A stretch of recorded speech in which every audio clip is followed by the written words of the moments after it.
Shalom, shalom, shalom. Nous venions de marquer juste une petite pause et nous sommes revenus. Nous allons continuer et je vais aller directement dans le vif du sujet. J'étais en train de parler de la promesse de l'avènement du Seigneur Jésus-Christ et je disais que j'entrerai dans quelques détails plus tard. Nous allons avancer dans notre lecture et nous allons lire le verset 9, toujours de ce livre de 2 Pierre 3. Le Seigneur ne tarde pas dans l'accomplissement de la promesse, comme quelques-uns le croient, mais il use de patience envers tous, ne voulant pas qu'aucun périsse, mais voulant que tous arrivent à la repentance. Donc, ceci révèle clairement le cœur de notre Seigneur. Jésus-Christ ne veut pas que les êtres humains périssent. Il dit qu'il est venu chercher et sauver ce qui était perdu. Jésus n'est pas venu condamner les gens. Il n'est pas venu condamner le pire des criminels. Il n'est pas venu condamner le pire des voleurs. Il n'est pas venu condamner qui que ce soit qui vive dans n'importe quelle dérive. Il est venu chercher et sauver ce qui était perdu. Il est venu te chercher. Il est venu me chercher. Donc, la plupart du temps, les gens se tiennent très très loin de l'évangile parce qu'ils considèrent l'évangile ou bien le fait que nous annoncions Jésus comme une forme de religion que nous sommes en train de manifester. Non. Il n'est pas question ici de religion. Il est question ici de quelqu'un que nous avons rencontré, la personne de Jésus-Christ, qui a été extrêmement patient envers nous et qui nous a retrouvés. Comment est-ce qu'il nous a retrouvés? En nous faisant entendre d'abord sa parole, qui a créé en nous quelque chose de nouveau, de dynamique et de différent, qui nous a ouvert les yeux et qui nous a donc comme amené à nous attacher à lui. Et c'est ce que nous avons reçu là, que nous partageons lorsque nous sortons. C'est de ça que nous parlons lorsque nous sortons. Le Seigneur Jésus-Christ dit que nous parlons des choses que nous connaissons. Et si la connaissance dont je parle ici n'a rien à voir avec la connaissance intellectuelle, cela a tout à voir avec ce que crée la nouvelle naissance dans le cœur. Une connaissance intime de Jésus-Christ, intime de Dieu, où les écailles tombent de nos yeux et nous commençons à voir les choses différemment. Le Seigneur Jésus peut produire la même chose dans la vie de qui que ce soit et même dans la tienne. Mais cela dépendra de toi. Il dit qu'il ne tarde pas dans l'accomplissement de ses promesses. C'est-à-dire comme quelques-uns le pensent. Oh, il a dit qu'il fera ceci. Pourquoi est-ce qu'il ne l'a pas fait depuis? Je l'ai dit dans l'une de mes vidéos que j'étais très reconnaissant au Seigneur de n'avoir pas exaucé toutes les prières que je lui adressais. Parce que s'il exauçait toutes ces prières, même certaines de ces prières que je lui avais adressées, je serais mort peut-être 1000 fois déjà. Parce que ce que je demandais, je ne savais vraiment pas ce que je demandais au Seigneur. C'est au fur et à mesure, qu'en grandissant avec lui, que je comprends qu'il a eu raison de ne pas me répondre. En ce moment précis, où je criais pour telle ou telle chose, il ne l'a pas fait. Parce que c'est un père qui aime, n'est-ce pas? Un père attentionné et un père qui prend soin. Ceci peut sembler étrange pour certaines personnes de m'entendre parler ainsi. Compte tenu de mon background, j'ai un background scientifique, je n'aime pas souvent faire du tapage autour de ceci. Parce qu'en fait, toutes ces choses ne sont que vanité. Ce qui compte dans cette vie, c'est quelqu'un qui a reçu Jésus-Christ dans sa vie. S'il y a une personne sur la terre, qu'importe ses diplômes, qu'importe son rang social, mais qui n'ait pas reçu Jésus-Christ comme Seigneur et Sauveur personnel, c'est la catastrophe. Cette personne aura vécu une vie vide de sens et une vie désagréable. Parce que certaines personnes, il y a un groupe de personnes qui vont ça et là et font savoir aux gens qu'une fois que quelqu'un est mort, le souvenir est fini, la personne ne pense plus à rien. C'est faux. Il y a une parabole que le Seigneur Jésus-Christ a enseignée dans les évangiles. C'est l'histoire de Lazare, le pauvre, et l'homme riche. Quand les deux sont décédés, le pauvre s'est retrouvé dans le sein d'Abraham. Le riche qui n'avait égard pour personne et qui ne se confiait qu'en ses richesses, évidemment ne pouvait pas être délivré par son argent, parce que de l'autre côté, là, l'argent ne vaut absolument rien. Il s'est retrouvé dans un lieu de tourment où il n'y avait pas d'eau et sa gorge était extrêmement sèche. Il a demandé à Lazare si Lazare pouvait lui mettre quelques gouttes d'eau, juste une goutte d'eau. En fait, il a dit à Abraham de demander à Lazare de le faire. Il croyait que de l'autre côté, on donne encore même des ordres. Alors, il lui a été répondu que même si Lazare le voulait, il ne pourrait pas parce qu'il y a comme un abîme entre ces deux endroits et que c'était impossible de pouvoir communiquer. Vous savez ce que l'homme riche a dit? Il dit, s'il te plaît, dans ce cas donc, il faut donc envoyer Lazare, dire à mes frères, dire à mes soeurs, dire à mes tantes, dire à toutes mes connaissances que vraiment, il ne faudrait pas que vous veniez dans cet endroit-ci. En d'autres termes, même étant mort, il avait encore sa mémoire. Il savait ce qui se passait de l'autre côté. Bon, maintenant, qu'est-ce qui va faire mal pour toute personne qui meurt sans avoir reçu Jésus? C'est le fait que, étant maintenant de l'autre côté, et ne pouvant plus être délivré ni par ton argent, ni par ton rang, ni par tes titres, tu vas regretter chaque moment dont l'évangile t'avait été annoncé et dont tu avais refusé d'accepter Jésus-Christ, qui ne te voulait pas du mal pourtant. Jésus ne t'empêchait pas de continuer tes recherches. Il ne venait pas dans ta vie te rendre confus ou bien t'arracher de ce boulot.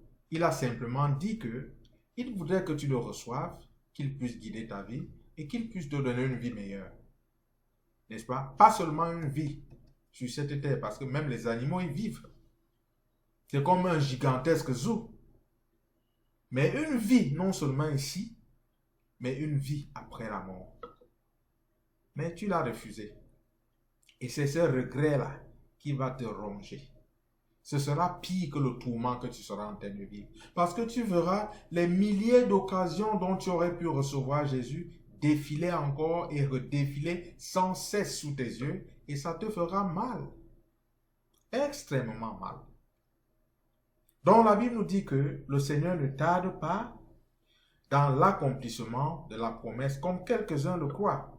Mais il use de patience envers vous, comme envers moi, comme envers tout le monde, ne voulant pas qu'aucun périsse, mais voulant que tous arrivent à la repentance. Le Seigneur veut que les gens puissent se repentir. Parce que la repentance vous ouvre grandement la voie à la connaissance du Seigneur Jésus-Christ et à la connaissance de son royaume. Cela passe par là. C'est aussi ça l'humilité. Savoir qu'on a fait quelque chose mal et que Jésus-Christ est là, prêt à pouvoir nous pardonner, prêt à ne pas nous juger, mais à nous accepter et à faire de nous ses amis.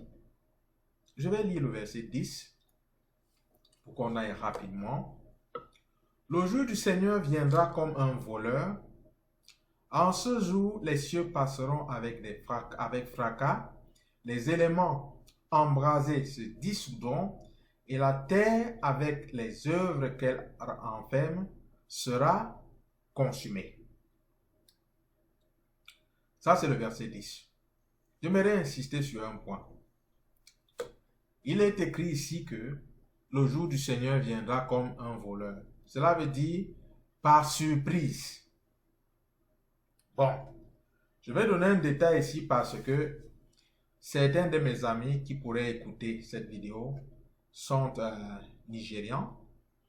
Et il y a l'un d'entre eux qui me disait déjà que à Lagos, c'est-à-dire l'une des plus grandes villes de l'Afrique de l'Ouest, c'est-à-dire en termes de population, qu'à Lagos, il y a certains bandits, certains gangsters, qui lorsqu'ils doivent opérer dans un quartier, ils envoient même une circulaire aux résidents de ce quartier, leur disant que Mardi, c'est-à-dire par exemple, mardi nous arrivons à 20h et nous vous prions d'être très coopératifs. Avant qu'on arrive, rassurez-vous qu'il y a de l'argent dans vos maisons que nous allons prendre. Ne vous amusez pas à ne pas avoir de l'argent. Bref, ils vous donnent la circulaire et ce mardi-là, ils viennent. Ce n'est pas de ce genre de voleurs que le Seigneur est en train de parler ici. Le genre de voleurs de Lagos, ce sont des voleurs atypiques. Ils sont vraiment bizarres. Mais le Seigneur a fait mention par l'apôtre Pierre ici du fait que son jour viendrait comme un voleur pour évoquer l'aspect surprise de son avènement.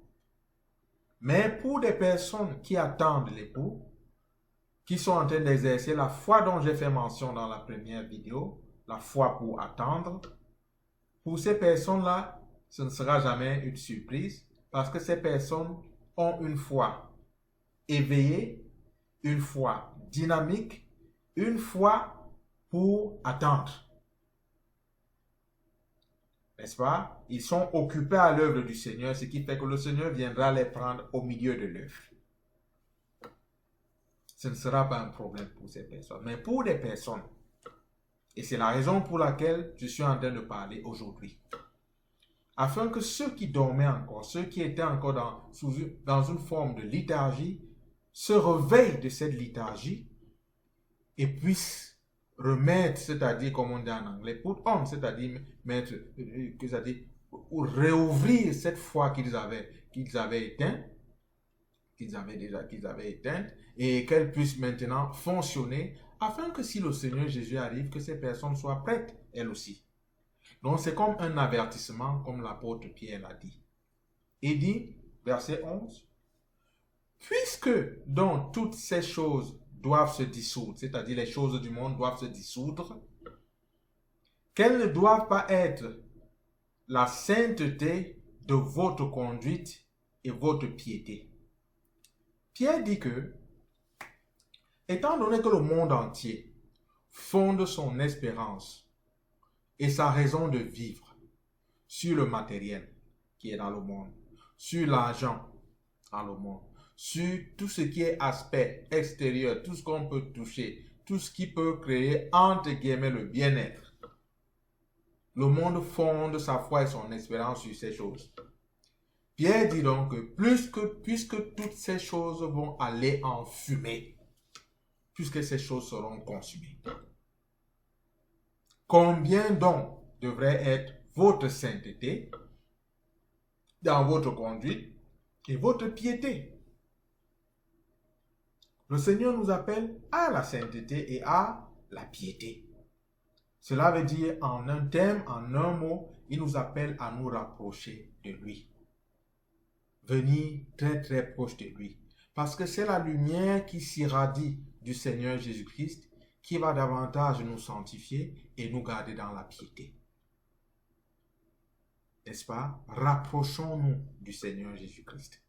C'est ce que le Seigneur est en train de dire ici. Donc, verset 12, « Tandis que vous attendez et hâtez l'avènement du jour de Dieu, à cause duquel les cieux enflammés se dissoudront et les éléments embrasés se fondront. »